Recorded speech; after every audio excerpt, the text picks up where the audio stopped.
Et salut tout le monde, comment allez-vous? Hop, donc j'envoie la pâte sucrée. On était à 200 grammes de farine, 2 grammes de sel, 80 grammes de sucre glace, 25 grammes de poudre d'amande, 100 grammes de beurre et un œuf. Hop.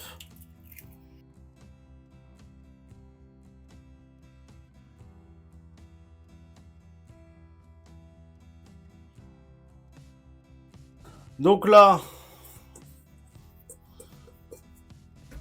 on a notre pâte sucrée. On s'assure qu'il n'y ait pas de morceaux de beurre qui soient restés dedans.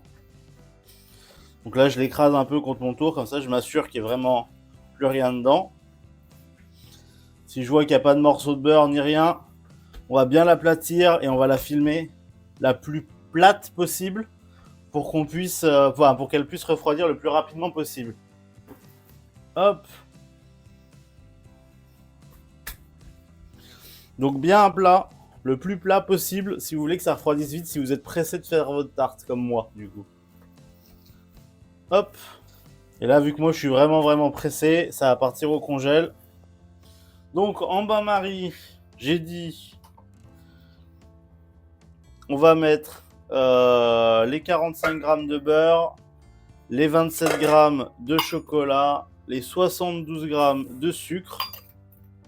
Et là, on fait tout fondre en bain-marie.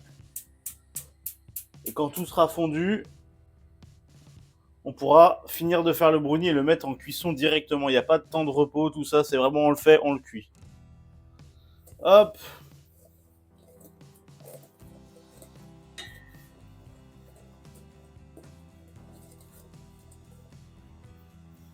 Notre bain-marie est tranquillement en train de se faire. Le chocolat, il est fondu, il reste un petit peu le beurre. Une fois que ça sera tout bien fondu, on s'occupera de mettre du coup notre farine et notre œuf. On mélange bien et après on fera cuire au four. Alors c'est vraiment faire un brownie tout fin qu'on va mettre par-dessus notre caramel. En gros, il va y avoir notre fond de tarte. On va couler à la fin, au fond de notre tarte un caramel mou avec des cacahuètes salées. Et on va s'ajouter un petit biscuit brownie dessus pour que ça fasse plat. Et après, on va pocher une ganache montée par-dessus. Et ça va être sympa, je pense. Ah là, vous voyez, c'est bien liquide. Il n'y a plus de morceaux de beurre, il n'y a plus de morceaux de chocolat. On est pas mal du tout. Du coup, là, j'ai mon résultat de mon bain-marie. Mon chocolat, mon sucre, mon beurre. J'y ajoute mes 27 grammes de farine. Hop. Et j'y rajoute mon œuf. Rapide, efficace. Alors là, vous pouvez y aller au fouet, vous pouvez y aller à ce que vous voulez. Il faut surtout que le mélange soit homogène. Donc à partir du moment où le mélange est homogène, c'est tout ce qu'on veut, c'est tout ce qu'on souhaite. Mélange homogène, on récupère notre plat. Je vais récupérer une corne, ça sera plus facile.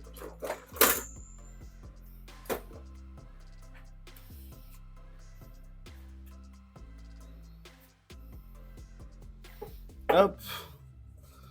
On verse tout dedans.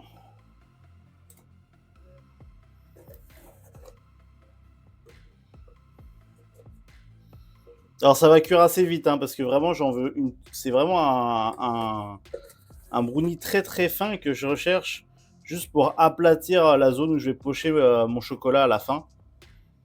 Alors le brownie est meilleur qu'un biscuit sans farine, c'est pour ça que je me fais un petit brownie. Ça c'est surtout pour le goût. Hop. Donc là je sais que je vais faire un fond de tarte qui va faire le même diamètre que ce cercle. Du coup ce que je vais faire c'est que le cercle de brownie se rapproche le plus du cercle. Comme ça j'aurai déjà un truc à la bonne taille. Hop. Et ça va cuire une dizaine de minutes. C'est vraiment assez rapide. 10-12 minutes, je pense. Je pense que ça devrait suffire large. Là, je vais peser pour la ganache. Alors, la ganache, on va faire une ganache montée. Je pense qu'on va faire 450 grammes de crème, 150 grammes de chocolat. Donc, l'objectif, c'est de faire bouillir la crème. Dès que la crème est le bout, on met le chocolat, on mixe le tout. Il faut que ça soit une texture bien lisse, bien homogène. Et notre ganache sera prête. Il ne restera plus qu'à la mettre au frais. Je pense que le brownie, je vais pouvoir le sortir peut-être avant que la crème elle monte. Alors faire attention parce que la crème aussi, tu tournes la tête 2 minutes et tu te retrouves avec une crème qui a monté d'un coup. Hop. Donc là, on a notre petit brownie. Vous voyez, il a commencé à croûter un petit peu dessus là. Bah là, on va se dire que c'est bon, quoi, tout simplement. Je vais aller le mettre dehors sur le balcon pour qu'il refroidisse. Je vais essayer de récupérer le fond de tarte aussi, enfin le cercle à tarte aussi. Hop, et c'est parfait, j'ai tout récup. Hop. La crème sur le chocolat. Je suis pas obligé de tout mettre d'un coup, hein. Je peux y aller en 2 fois. Des fois, c'est plus facile. Mais de toute façon, ce qu'on fera, c'est qu'on mettra un petit coup de mixeur pour s'assurer vraiment qu'il n'y ait plus de grains de chocolat, hein.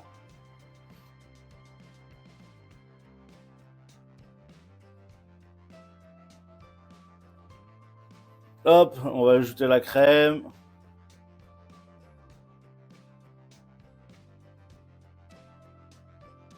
Voilà. Histoire de bien lisser le tout, on va mettre un petit coup de mixeur.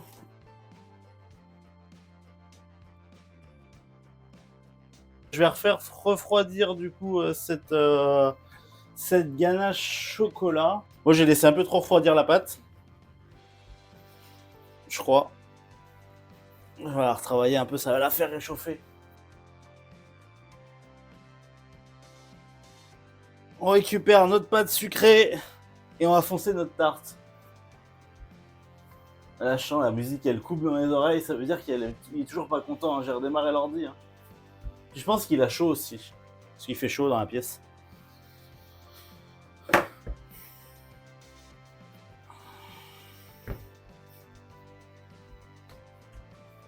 Hop.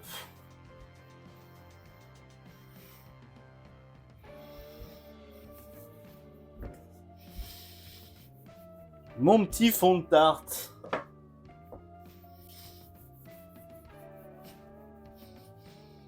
On se l'étale.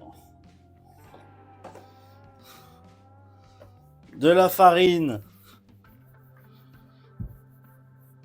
Pour pas que ça colle.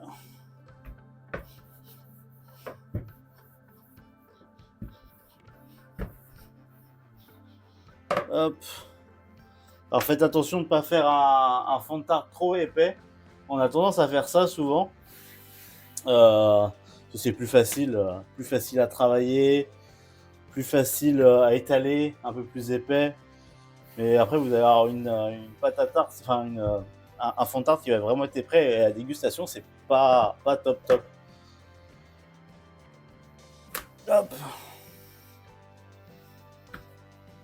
Alors le problème avec le fait de pétrir une pâte et de s'en servir le jour même, c'est qu'elle est vachement plus fragile. Hop, je pense que je vais m'arrêter là, moi.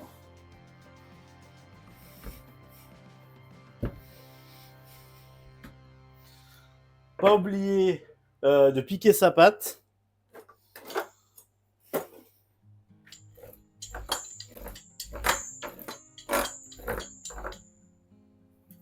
Hop.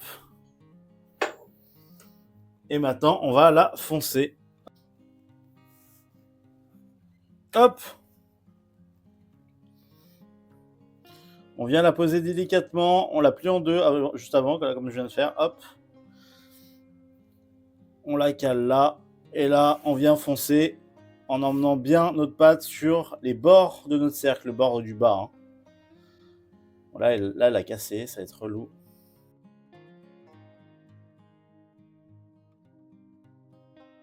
Elle est super fragile la pâte, mais c'est normal. Hein. Comme je disais juste avant, une pâte fraîche, c'est toujours très dur à travailler.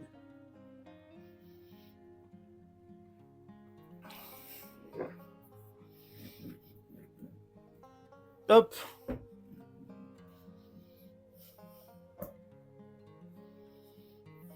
Donc là, le four, il tourne toujours à 170 degrés.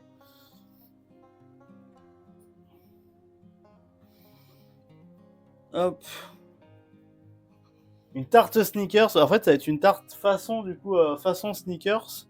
Je vais faire un caramel mou en dessous avec des cacahuètes salées. C'est ça qui fait que c'est bon dans le sneakers. Hein. C'est que les cacahuètes dedans, elles sont salées. Par-dessus, je vais mettre un biscuit brownie et je vais mettre une ganache montée chocolat par-dessus la tarte pour faire joli. Donc en gros, caramel, cacahuète, chocolat. Tous les trucs qui me plaisent, moi en tout cas, dans le sneakers. C'est vraiment ma barre préférée en fait. Hein. Hop. Là, je vais couper les bords. Enfin, écraser mes bords de fond. Ça va me les couper un petit peu. Histoire d'avoir vraiment un fond de tarte bien lisse, bien propre. Hop.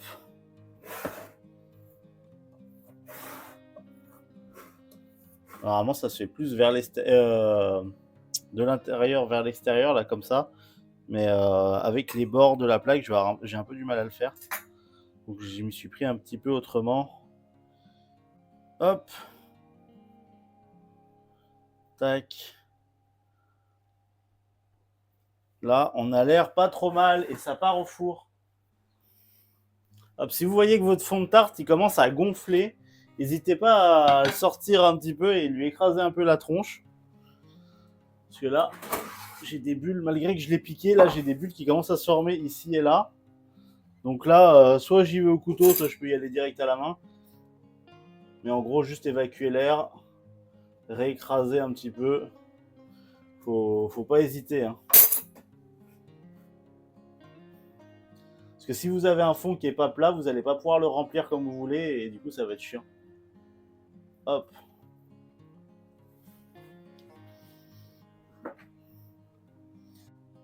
Notre sucre et notre glucose, du coup on a 200 de sucre pour... on a quoi?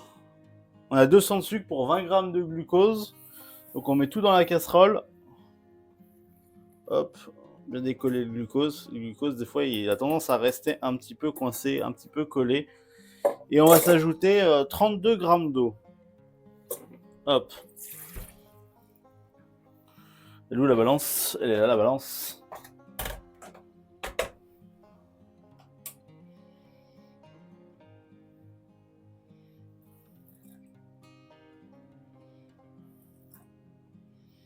Je suis à 40. C'est pas grave de mettre trop d'eau. Parce que de toute façon, votre caramel, il va commencer à colorer à partir du moment où il n'y aura plus d'eau dedans. L'eau, elle est là vraiment pour homogénéiser le début de cuisson. Donc là, on y va. On fait cuire notre sucre jusqu'à ce qu'il se transforme en caramel. Et après, on y ajoutera la crème et le sel. Donc là-dedans, il y a... là-dedans. Hop, j'ai pesé dedans. Il y a 150 grammes de crème et 1 gramme de sel. Enfin, 1 gramme, ça fait une pincée de sel. Et je vais les faire chauffer au micro-ondes. Parce que quand je vais vouloir y rajouter dedans, il faudra que ça soit chaud. Sinon, vous allez avoir du mal à le mélanger avec votre caramel.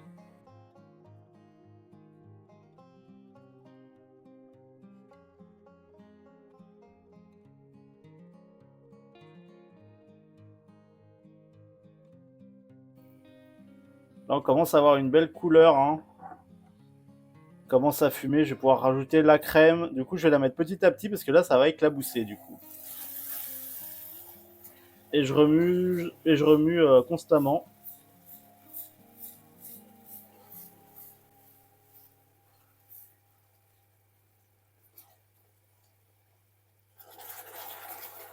Hop.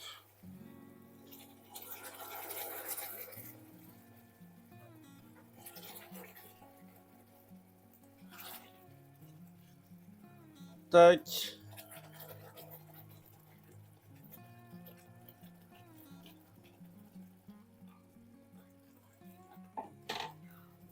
Là, je remue bien, je fais en sorte que ça soit bien homogène. Vous pouvez aussi regarder un petit peu la viscosité. Ce qu'il faut, c'est qu'à chaque fois que vous faites un caramel, la viscosité reste la même, parce que c'est ça qui va faire votre texture de caramel. Donc ça, c'est le truc un peu chiant, parce que c'est un peu compliqué à expliquer, parce que c'est beaucoup du ressenti pour la texture. Donc vous avez le visuel de la viscosité, vous allez avoir aussi l'épaisseur des bulles qui va vous dire, qui va vous indiquer la viscosité que vous avez. Et donc c'est un petit peu touchy ça à faire au début, mais dans l'idée c'est comme ça. Vous êtes de ce côté, donc je vais vous verser comme ça vous allez bien voir. Donc on verse bien le caramel de partout, une bonne couche, bien homogène, la même quantité de partout. Hop. Je pense que ça va là.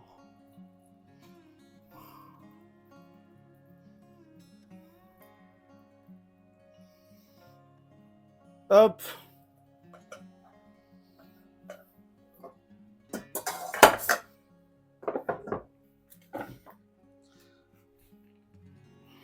Ça sort du four, hein. Normalement, il n'y a pas besoin de me l'expliquer, hein, mais bon, j'ai quand même voulu toucher la plaque pour voir si c'était chaud. Un peu con, le gars. Hein. Et là, on va mettre des cacahuètes. Ça, c'est le côté que je préfère dans les sneakers. Si je bouffe les sneakers, vraiment, c'est à cause des cacahuètes. Je kiffe trop ça. Donc, j'ai pris des cacahuètes salées. Ça aussi, c'est important. Ça rapporte vraiment quelque chose avec les cacahuètes salées. Hein. Si vous utilisez les natures, beaucoup moins bon. Enfin, d'après moi, hein, c'est mes goûts après. Hein. Pour moi, il faut que ça soit salé.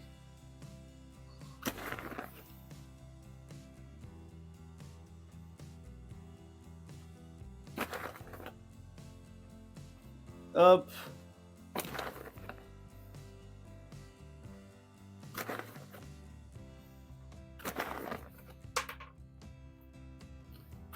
Bien des cacahuètes, c'est ce qu'on veut. Faut que ça soit gourmand.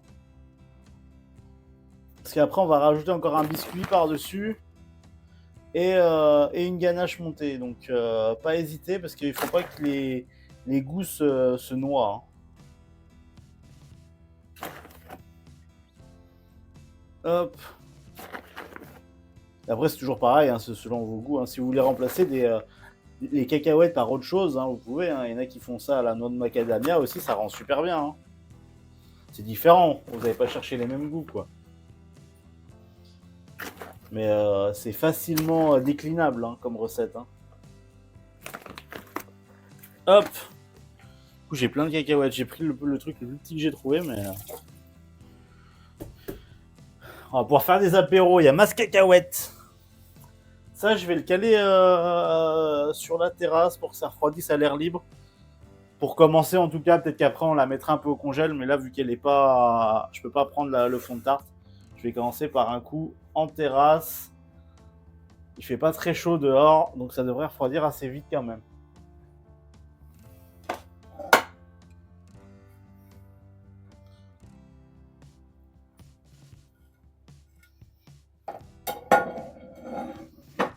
Donc là, le fond de tarte est encore un peu chaud. Mais ce que je vais faire, c'est que je vais mettre au congèle le temps qu'on prépare la crème montée, enfin la ganache montée.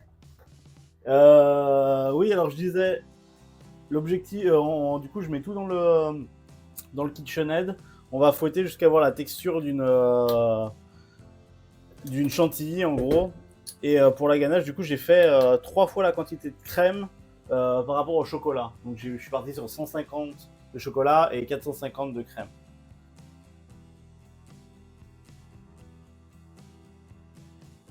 Donc là, ce que je pense qu'on va faire, c'est qu'on va mettre une petite couche à la spatule de ganache pour lisser le tout. Ce sera plus facile pour comment ça s'appelle, pour pocher à la suite.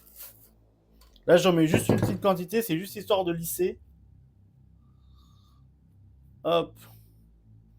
lisser les trous que j'ai fait avec comment ça s'appelle, le biscuit. Pas mal là. Ouais, avec une caméra qui bug. Absolument pas.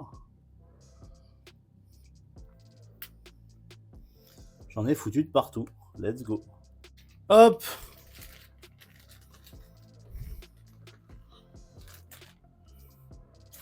Il y a un petit souci là-bas sur le bord, ça s'est un peu cassé la gueule.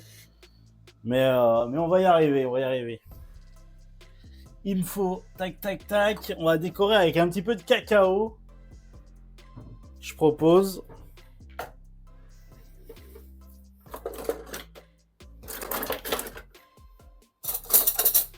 À la ganache, je te casse un peu la gueule, c'est juste le côté un peu moins beau.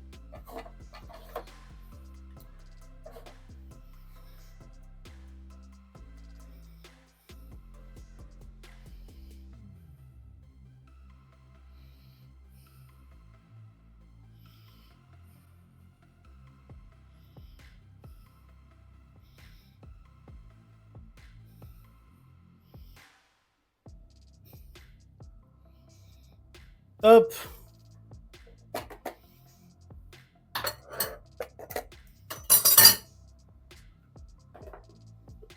Après, il y a un truc aussi, c'est que normalement pour faire une crème montée comme ça, il faut de la crème à 35% de matière grasse.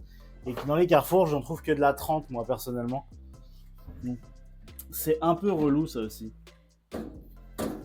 On va aller combler un peu les trous surtout. Il y a 2-3 endroits où la poche elle a un peu craqué. On va venir mettre 2-3 cacahuètes. Ça permet de cacher un petit peu. Faut savoir tricher en pâtisserie. Aussi. Là on peut en mettre. En plus ça permet de faire un truc un peu déstructuré. Là je vais en mettre à 2-3 endroits au pif. Et on peut même y ajouter une petite pointe de caramel. Alors on a fini le caramel tout à l'heure, mais j'en ai toujours un petit peu moi à la maison.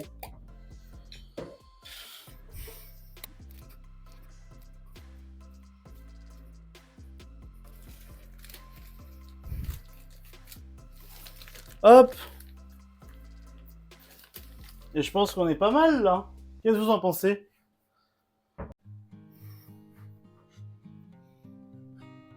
Hop. La jolie tarte Snickers. Cacahuètes, caramel, chocolat.